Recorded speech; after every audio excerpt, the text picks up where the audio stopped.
اسلام میں اللہ سبحانہ و تعالیٰ کا تصور اس خدائے برتر کا تصور نہیں ہے جو دیوتا ہے کسی خاص نسل یا ایک خاص انسانی گروہ کا، لیکن قرآن فرماتا ہے سورہ فاتحہ میں، سورہ نمبر 1 آیت نمبر 2، الحمدللہ رب العالمین، حمد کرتا ہوں تمام جہانوں کے رب کی۔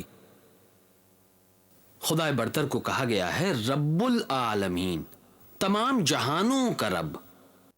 اور قرآن مجید کی آخری سورت جو ہے سورہ ناس، سورہ نمبر 114 آیت نمبر 1، جس کے مطابق قل اعوذ برب الناس، یعنی میں پناہ مانگتا ہوں رب کی جو تمام انسانوں کا رب ہے۔ خدائے برتر اللہ سبحانہ و تعالی تمام انسانوں کا رب ہے، نہ کہ لوگوں کے ایک خاص گروہ کا یا ایک خاص نسل کا۔ اور قرآن مجید میں بہت سی آیات ہیں جو شروع ہوتی ہیں یہ کہہ کر یا ایھا الناس، اے انسانوں، یا ایھا الناس، اے انسانوں، یا ایھا الناس، اے انسانوں۔ اور میں نے بھی اپنی تقریر کے شروع میں 2 آیتوں کا حوالہ دیا ہے جو شروع ہوتی ہیں یا ایھا الناس، اے انسانوں۔